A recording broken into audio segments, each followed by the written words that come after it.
Seve, could you show me this North Korean missile you just brought up? Yeah, let's talk Oh about my God. this North Korean missile. You can't just mention something like that and then casually drop, hey, so they were tearing down some North Korean missiles and then leave it at that.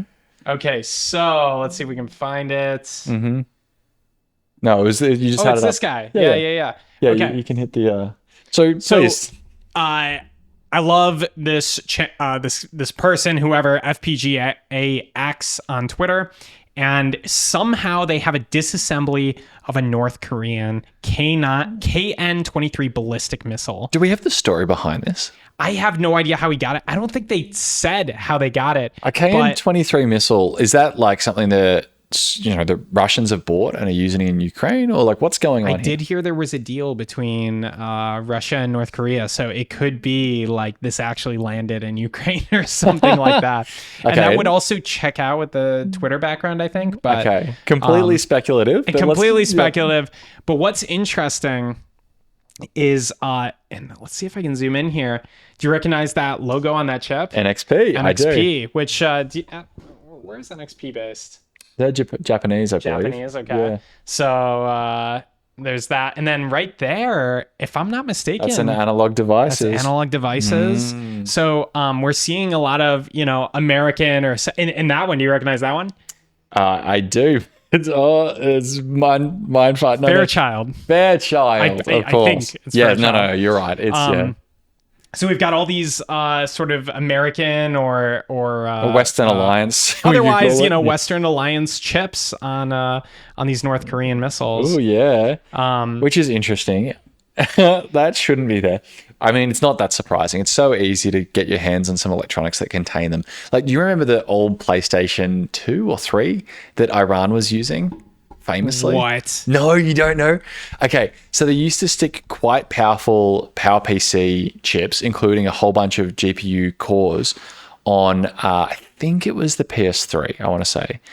And Iran bought hundreds of them, like thousands of them, and built a supercomputer. Wow. Because they wanted some gutsy, and like, why supercomputer? And then I think they might have started sticking them in missiles, because like, how else are you can harvest them? You can just desolder them and stick them in something else. And so it's plausible they've been doing something similar. It's so interesting to me because they have such a deep intimacy with these chips, because like, it's like you can't like reverse engineering a chip and figuring out how it works and like getting so good at handling this and creating a market around it is so much effort per chip that you are really committed to like using that chip, like it was a lot of effort to get it there. But you can get the data sheet, so you don't need to reverse engineer it. That's true. You just need to get your hands on them. You just need a supply chain of getting the chips somehow into North Korea. Which, if I were to speculate, because I'm pretty sure this is a GPS chip antenna on the left-hand side here. On the left-hand side, that's a GPS chip antenna. I could be easily. That sounds right. I mean, GPS on a missile makes sense to me. But I've used a million GPS and that have worked the same. But these are mangled components. If you go back to that GPS for a second, there, that is just like scratched up. How did you even recognize this as a GPS, by the way? Well, it's just this big ceramic cap like that. Those are I've used numerous GPSs that have, like, quote unquote, that antenna. I don't know what it is, because you could trim it for a different frequency, a different purpose. So it's just like a GPS antenna has a particular size or whatever. This form of them, I'm pretty sure I bought one from SparkFun when I was a teenager.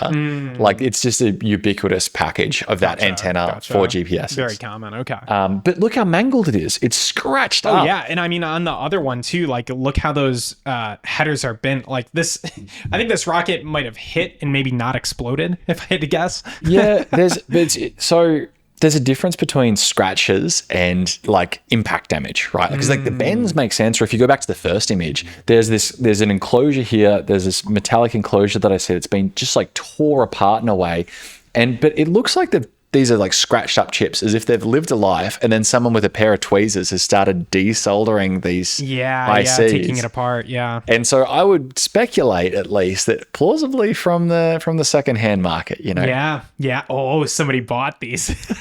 So in China, and Pakistan as well, they harvest chips from secondhand electronics, and they'll just basically heat up the whole PCB over a small blowtorch basically, and then just bang them Yep. for the chips to fall off. Yeah. And then they just like sort them and recycle them, which sounds like a good idea if you like recycling, but then you realize just like how abusive of a process this is. You're going to destroy a lot of stuff. You're going to release a whole bunch of toxins. It's not like necessarily the best idea. Yeah, and you're not going to get great yield. Some of those chips aren't going to work. Boy.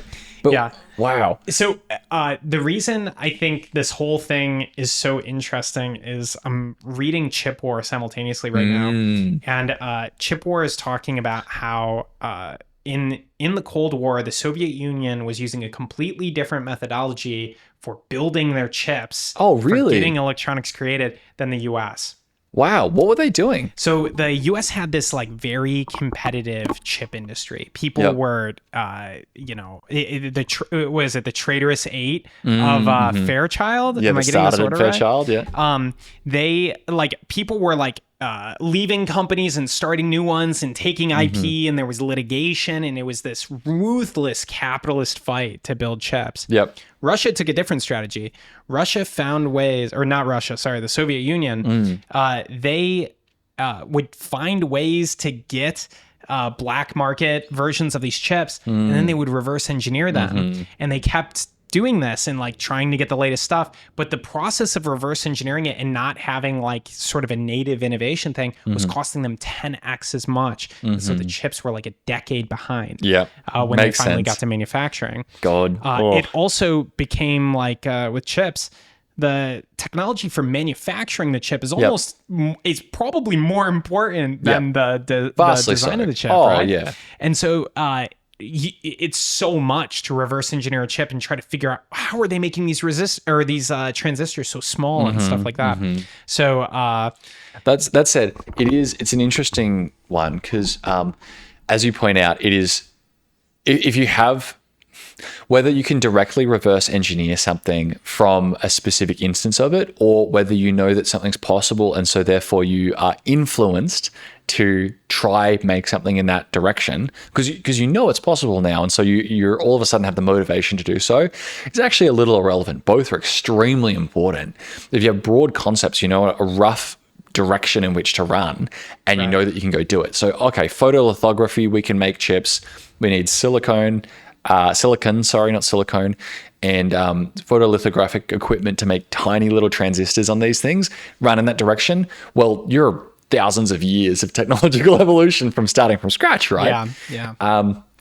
But even if you can reverse engineer samples, you can always play catch up, and for that matter, with the illustrative examples that are incentivizing or motivating, but you're never going to overtake them, right? Yeah. Which is a big part of today as well, where like with China and the whole Western world, it's questionable whether China can perform a similar conversion to what you're alluding to and actually get ahead of the game rather than just play catch up effectively. It's a very, very similar dynamic where China is maybe something, I mean, a lot of people are saying a decade, maybe 5 years, whatever, behind in nanometer transistor technology, right? I don't think there's like a device that exists in the West, at least, that has like a Chinese chip, like a phone or something like that has a Chinese chip running a processor like made it right. It's not really a huge thing. Well, you ban them, all the good ones in the States. You can't even use the. I guess you would. Somebody in China would have to get licensing for the instruction set architecture, right? Well, no. Beyond that, even I mean, Huawei, for example, does make cutting edge chips.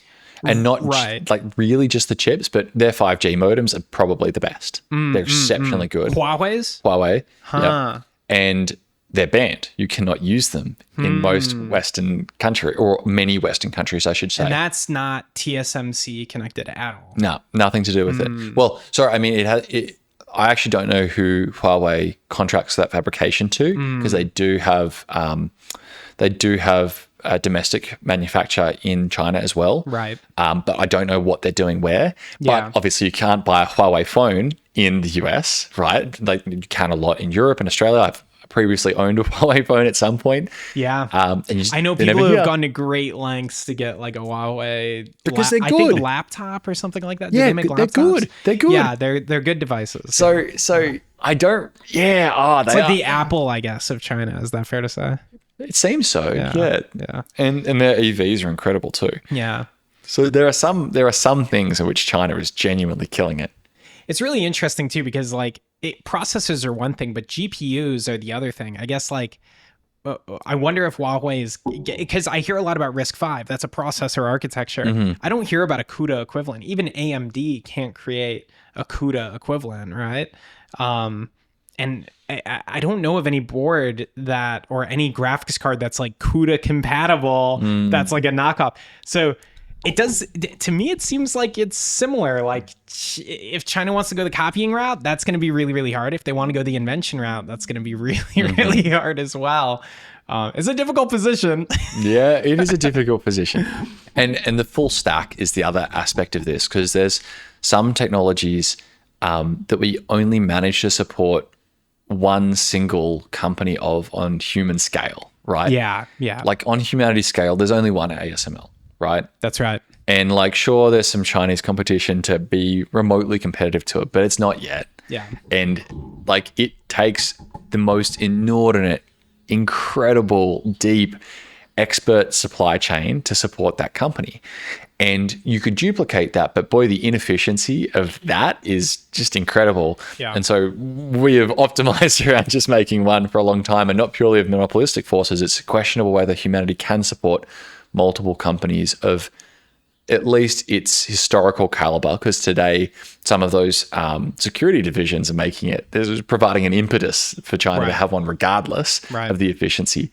But historically, you haven't had two of those companies. Yeah, absolutely. And ASML with their complex supply chain their sort of rise is also documented in Chip War. By the way, Chip War, Obama recommended this book. Oh, so really? Okay, yeah. It's quite a good book, and it's like a chronicle of like all the stuff that have happened with Chip. So highly recommend. But a really interesting thing about ASML is it's one of the categories where US was leading in lithography. And we kind of had like a lithography company that was not doing so well, but we had bet everything on them. More or less. Like the government literally was putting money into this company. And then we looked at ASML, which I believe was sort of branched off from Philips, and based in the Netherlands, right? And we're like, well, they're going to be our friends. The Dutch are nice. We like them. The Dutch are nice. So it's not going to be that bad. The Germans seem cool these days. Exactly. So we basically gave up lithography. Like we're like, well, you know, it's done for us, you know, which is interesting. I mean, you could compete if you wanted to, but you would need to, in order to make a genuinely competitive business, these machines are tens or hundreds of millions of dollars a piece, right? Yeah. Like they're more expensive than airliners, and there's only two serious aerospace companies enough in the world to make airliners, right? And like arguably China's trying, but not doing so well. You know, like you're on that scale. You're on that scale. So from chip wars to war chips, what were the thank you. What were some of the what were the outcomes of this teardown? Like, it's cool photos, but is there anything that we've learned from this North Korean ballistic missile? I don't think they post anything. Let's see some comments. I see several reasons why its reliability is poor. North Koreans still using my 1200. I don't get this one. What's he talking about? The giant electrolytic on there. I assume it was perhaps mislabeled or something. Oh, I see. Yeah. Big cap. That's a big cap. All right, we got some speculate. Look, let's not get ourselves in. Looks like something from looks Temu. like it's from Temu. All right, so we have nobody. So nothing like super we have interesting no on it. grand insights here. Wow. It's interesting, though, that this is getting into the hands of people enough to do teardowns. And like the funny thing is, because, as you pointed out, these supply chains are not robust, and the engineering effort for a company. So I did the maths once. I'm trying to remember what portion of Tesla the GDP of North Korea is, but it's marginal. It's the Tesla's quote unquote GDP is higher than North Korea's. Wow. Right. Yeah. And so the engineering prowess of all of this stuff is not necessarily very high. Right. And if you took away their supply chain of this one NXP chip, if you just figured out the supply chain they were using to get that one thing and you cut that off, you could plausibly cut them off on this entire so program. That's kind of the importance of, that's strategic sanctions right there. Right? Strategic sanctions, and you can't have PlayStation 2s anymore. We know you like them. Video games are fun. Yeah, when obscure things are sanctioned, I guess that's why. Yeah, absolutely. Yeah. Some other big news in humanoid robots this week. Oh my gosh, yes. Let's jump into it. So, oh god, let's see. So there's this. This is a person being critical of it, but let's watch the base content here. So Tesla releases this video of this robot dancing with incredible balance. Yeah, of Optimus, and it's like properly dancing at human-like speed. Oh yeah, it can dance better than me for sure. Yeah, I can't outdance this. It's bouncing on one foot and then kicking its foot behind its other ankle with its arms in the air, 1 foot at a time. It's genuinely incredible. Yeah. And you say the guy who's he's being pretty critical about this Tesla bot dance. I think he said something, if you don't mind scrolling up, akin to... Oh, yeah.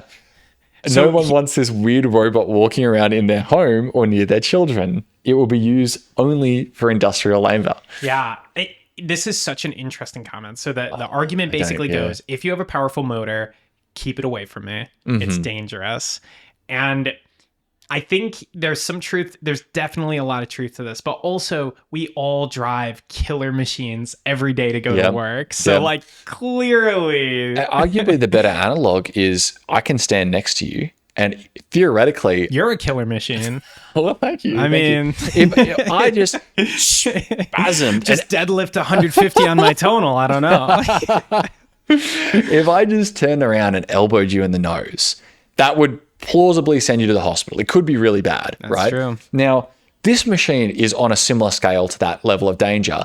And granted, I'm much less likely to do that to you as my friend than this machine plausibly just like having some bug, some error and doing it.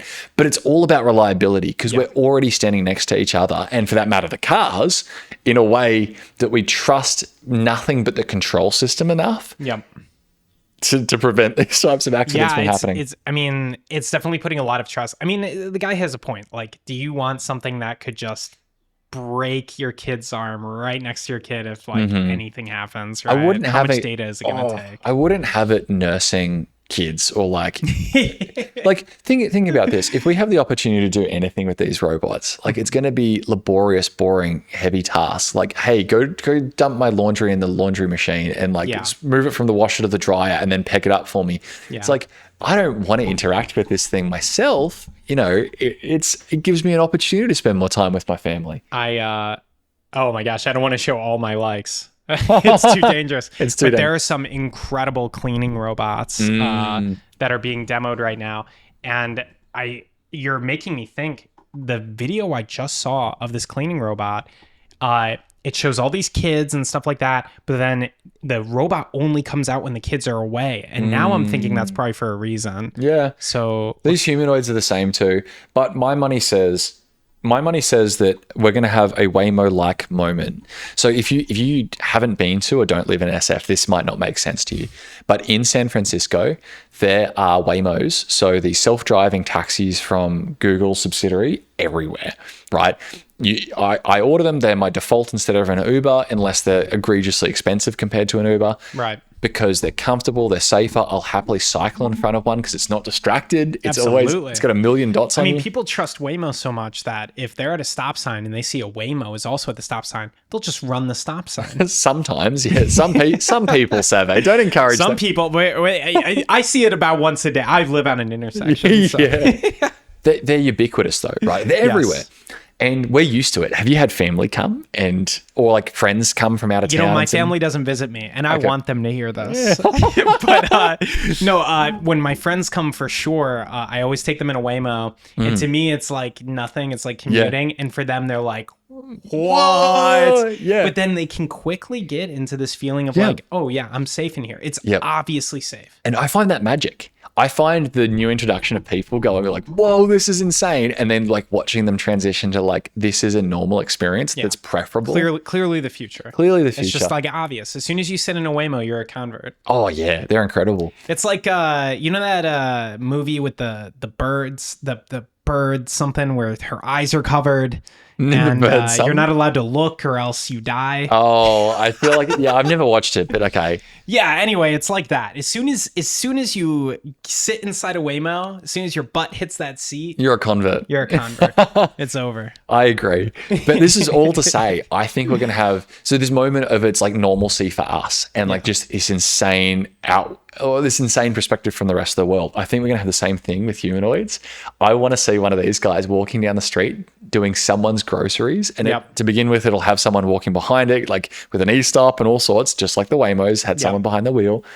And this guy's going to walk into Costco, grab something, like go through the robot lane, check out automatically, and then walk and deliver it to someone's house and straight into their kitchen. We'll probably be jealous of the robots, actually. I think it'll be like contagious. Like you'll see a robot that just like, because it has automated checkout, because it doesn't have to like, because it has special processes, like it would make sense at the airport, for example, to have an autonomous vehicle lane because you know every vehicle is going to be well behaved.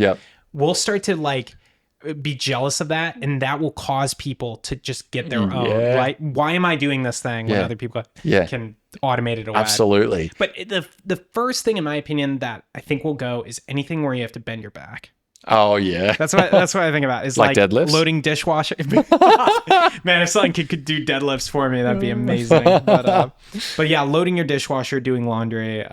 We hate those, and in the States we don't have what do you call them? House people.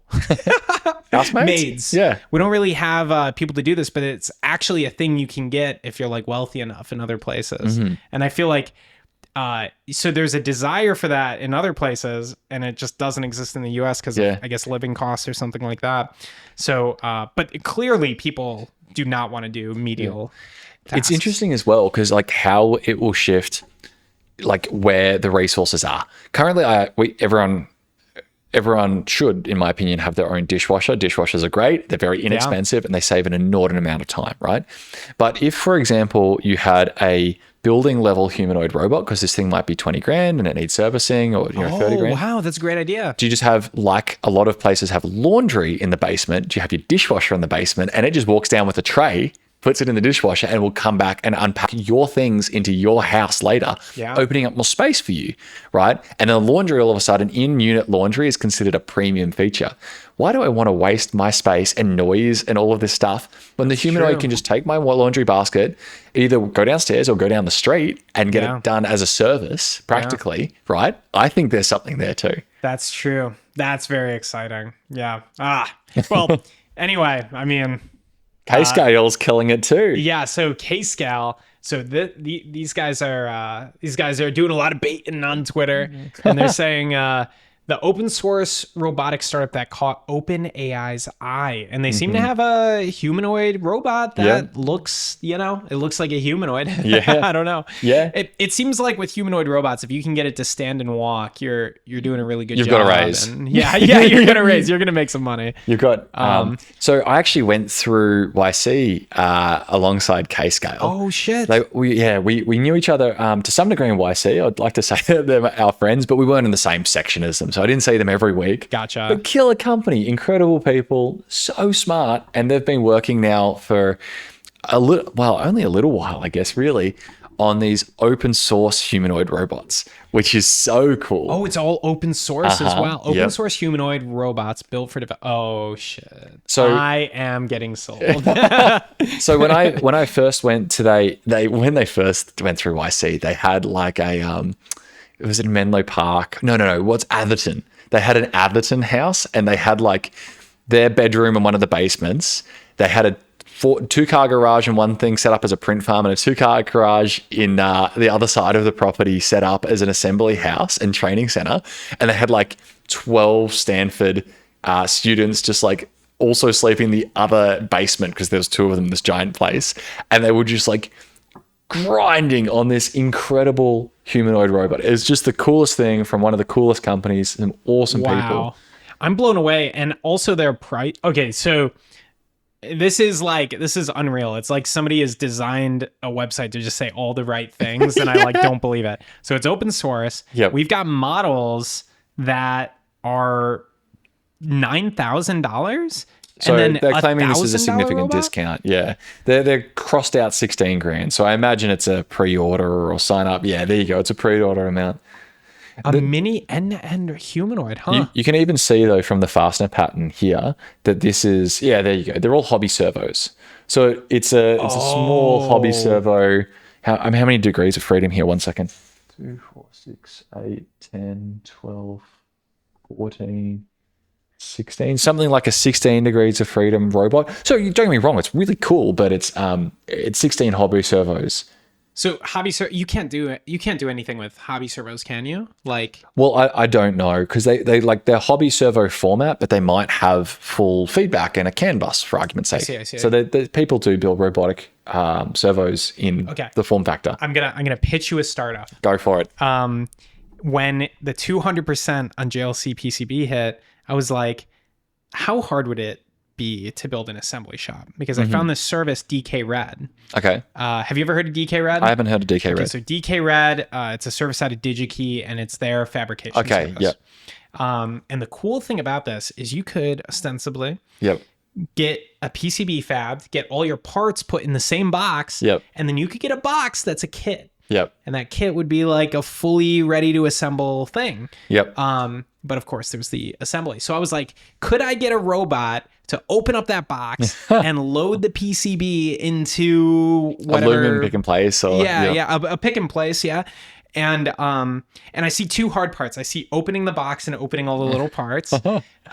And loading up the machine. And then I also see placing through hole components. But other than that, if you can fix those two like AI level things, it seems like you have a really good business here, or a really good assembly shop. In DK Red, I think you could probably do something like same day or 2 day. So just buy a warehouse or whatever right next door. Don't pay for shipping. Every morning. Go pick up the PCBs with these kits. Bring them back. Assemble them. Boom. 2 day prototypes. It makes you ask why they aren't doing assembly. It does make us think that. It seems like they have the reel, because you don't get the reel when you order kits. Right? It's a real pain in the ass. Haha. Real. I didn't even realize. You got me. But do you think, why isn't anybody doing this? How hard is it to open a box and take out things and load a pick and place? That's got to be actually really hard. Really hard. So the thing harder is, than self-driving. have you loaded a pick and place? Have I loaded a pick? I've never loaded a pick and place. Okay, there you go. So the dexterity that you need to like open these like thin, so it's like opening not even a blister pack where it's rigid and you can kind of flick your thumb across the thing. It's like peeling the backing off a tape. Right? Like you're getting double-sided tape and you have to like get a thumbnail under the end to like peel the end off. That's it's a dexterity problem to begin with. It's like small dexterous things. And like opening the box and sorting them out, like you could theoretically just have it like come in with a chainsaw and cut the top of the box. That's what I'm thinking, and just pour them all out and then sort them from there. But it seems like it's one of those problems that just, if you look at your interfaces, like be API centric, and take a step back and you look at the high level of systems, like why is DigiKey not doing this? Like you've already got the reel that you're going to snip a section off. Well, just leave a small tab on the end and then it's easy to automate, So for what it's worth, DigiKey partners with like, I think Royal Circuits or something, or maybe Advanced Circuits. Okay. And that's how Advanced Circuits is, I think, able to do something like next day or 2 day for some exorbitant amount of money. Okay. So I think like maybe they want to do it, but they just found partners who they were like, it's too much work. They do the fab. So it could be something like that dynamic. It's really interesting to me, because I'm just like, if I had an arm in a year, could I figure out how to open a box and just load of Assemble pick and stuff, place, yeah. you know? You can give it a crack. If you can come up with a neat, I think the thing is, if you come up with a neat little fixture that the robotic arm could like very blindly shove the end of the tape, because I think you could probably pick it up. I think you could get an end of the tape. And I think if you could shove it in a little fixture, and the fixture like did a good job of holding it so it could come back with some tweezers to get the feeder off. Yeah. Like if you did that, have you ever heard of I'm not gonna remember the name, but it's like a vibration orientation fixing machine. Yeah. So it just shakes apart. Yep. And then it looks at it, goes, oh, not right, and it shakes it again, and it'll do that like hundreds of times until the part is in the right orientation. So it feels like with all the AI advances, we're getting to the point where like you could maybe get something like this to work. There's a company called Physical Intelligence, Pi Intelligence. They build foundation models for physical world interaction, and the whole point of that is like simplifying how easy it is to tell a robot, hey, go pick that up and like cut it, so that doesn't become like a huge ordeal. It's just kind of and my understanding is that those things integrate pretty deeply into like your control loops, so it's like basically just getting motor feedback and visual feedback and learning and stuff like that. That is interesting. Wow. I don't know. Anyway, incredible. Anything else on humanoid robots? No, I mean, I'd love one, and I should go talk to, it's mainly Bennett Casecal, I know. I should go talk to him again. Yeah, I wonder what the killer app is, because I always think of laundry, but I wonder how they think about it. I think it's logistics. So it's carrying things, like moving around town, locomotion. Yeah, because see, the thing is, so Amazon orders, for argument's sake. The thing is, it's extremely high trust basis logistics, because I don't want to let the laundry services around San Francisco, for example, that you can give your key to, and they'll like come pick up your laundry from quote unquote just inside your door, take it, do it, drop it off. But you don't want to just let anybody in your door. Even if you trust the service, for argument's sake, say they drop that set of keys one day, or they have one bad egg in their logistics network, it doesn't take much for them to just pick something up, or you know, like anything like that, or for the key to get copied or whatever, and all of a sudden it makes you feel uncomfortable. Yeah, we're too accepting of humans' flaws sometimes. You know what I mean? Well, we have to be. Society runs on trust. We should be empathy, but no. Like when it's a lot of times I wish every human who was doing a service had like a camera to make sure they, just to show their work. Yeah. And this is like philosophically, I work in the open. We work in the open. We work on open source. Yes. Yep. And so like we're always showing our work. You know how it works. We're committing daily or whatever we're doing. And I wish that same level of transparency took place in other things. With a robot, that's kind of no big deal. Yeah. Yeah. It's not a huge burden. You can make, there's already a camera there. You can make deterministic guarantees. Yeah. And there's no one to annoy. But the beauty of this, and society is built on trust, right? Like debt is just trust. And debt lets us build bigger things collectively, because otherwise you wouldn't be able to do that. Debt is just trust. Are you trying to give me a loan right now?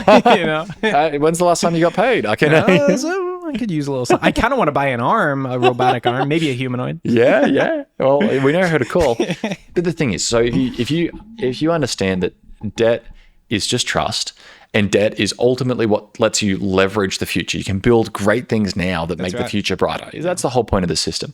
Now, there are things that I would love to do and efficiencies I'd love to gain. Put the dishwasher in the basement. Laundry automatically done in the basement. Dishwasher in the basement? Yeah. Yeah. I have a small, I just leave dirty stuff out on the bench. Somebody's going to bring up this short 20 years from now. I laughed at dishwasher in the basement. It's like the best paradigm ever. Yeah. Dishes out of sight. Nobody wants to see dishes. That's true. Like really empty shelves for your house. Like why go to the supermarket?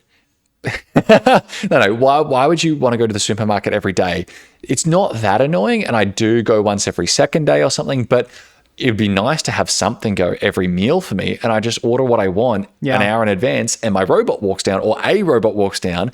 It walks into the store. It picks up what it needs. It doesn't need to go through the checkout and wait, because it just tells, hey, Whole Foods, I got these things. Can you charge Matt?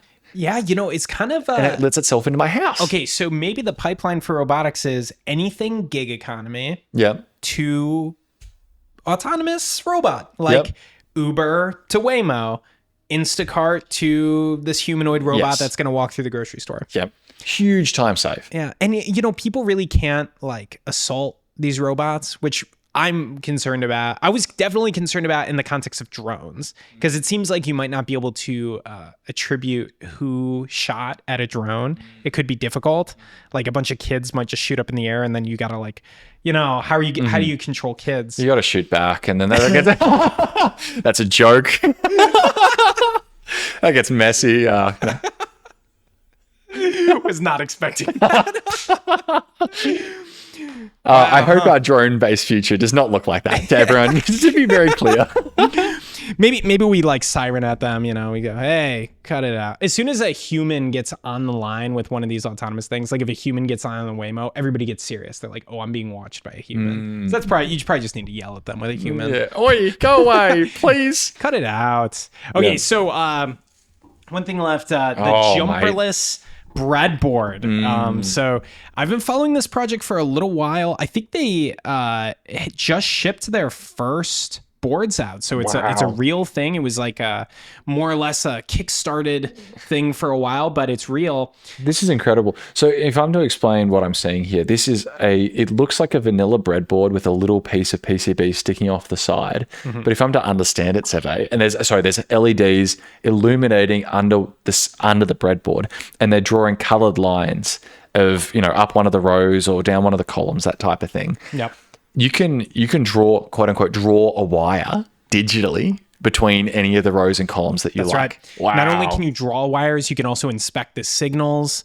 You can, make something power wherever you want. Yeah. It comes with a small, whatever, this guy's got a probe. Yeah. It comes with a probe that lets you kind of configure this on the fly. So you don't need some GUI. You can actually, I think what he's showing here is he's actually like configuring different parts of the board, the DAC and stuff like that, just with this probe. Wow. So it's kind of one of those things that almost like, have you ever heard of an analog discovery board? Mm-hmm. Yep. It could almost be like one of those essential toolkit items for education where it's just so easy to use, right? That's so good.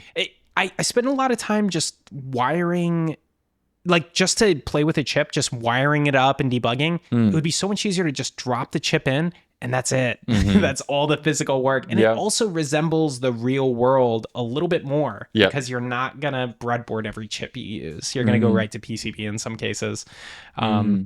It's cool. I wonder if there's a good way to get away from just pure through holes with it. If you could reasonably get an SMD variant of this, because that'd be so cool. Well, if you built an adapter, right?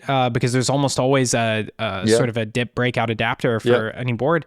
You could put things in here. I'm super excited to get one of these. And he sold. Guess how? I don't know if I showed you.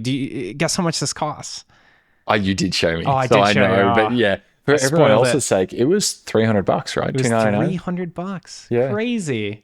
I mean, so how does this work? Is a whole bunch of FPGAs, or at least multiplexing switch arrays on the bottom that have. So you can cascade. Let's see if we can look this up. So CH446Q, CH446. To see what this IC. So the bottom of the PCB, to explain, has I think it was 8 of these CH664Q ICs on them. You're right. There you go. Okay. Analog switch array. 8x16 analog switch array. Okay. So we've got a ton of analog switches, and I believe he has something very smart on here. He's got some kind of processor. It might be an RP2350. I'm not sure. Yep. And then, so that configures all of these switch arrays so that you can synthetically connect up analog and presumably bidirectional as well. Yeah. That's fun. Oh, that's cool. Yeah, and I think it's pretty customizable because it has, I don't know if that's an RP2040 or a 2350, but it's going to be a Raspberry Pi, so you're going to be able to play with that however you want. And, wow, that's really cool. Upload your own firmware. I wonder, do you have any idea? So it's 8x16 interconnects, which means you've got 8 rows and columns, basically. Ideally, if that means you've got 8 in and 16 out type of thing, or 8x8, depending on how you want to think of things. And you've got 8 of those. So you have a total of, 8x8, so 64 inputs, and for argument's sake, say as many quote-unquote outputs or multiplex 2 type of things. Okay, yeah, you're talking about like 128 rows in your It's pretty good. I mean, rows or columns. Yeah. I mean, this that's has pretty got. cool. I think this will definitely be an essential tool for testing out chips. Something I've been thinking about a lot recently with tscircuit is, can I? I always want to build like an example board with a new chip that I haven't used before. Yep. And I was like, what if, with AI or whatever, you could just have a development board like pre-built for every chip, like it just exists and you can just order it. Of course, like most complicated boards will have a dev board. Yep. But a lot of simpler chips won't. Yep. It's pretty fun if you have a really good modular set of tools. Like Atopile, for example, has good modules for basically data acquisition and manipulation of these chips. And so the example boards that Atopile builds include actually half of your test bench. Right. And you only bother if you have something like, I don't know, an oscilloscope, although they're working on that. If you have an oscilloscope, for example, you can plug that in externally, but for all of your basic multimeter-like type of probing, just build it into the board. It's so cheap. So you just got me thinking, is this kind of would this be sort of a competitor in some sense to the thing we talked about forever ago, which was the PCIe oscilloscope? Thunderscope. Thunderscope, yeah. I think they would be super compatible with one another. That's pretty cool. Because you could, both of these kind of help you. I'm trying to think. The Thunderscope, how many like probes can you spin off of that thing? Maybe not so many. I think it's more for hard analog. Yeah, hardcore. This one's more for like easy analog. Yep. Yeah, this is multiplex everything, digital plasticity. Yeah. Wow. So cool. Yeah. I might have to order one of those too. Yeah, we got to get it. All right. Seve, thank you very much. Thanks for coming. Have a good one. Talk soon. Very cool. Yeah.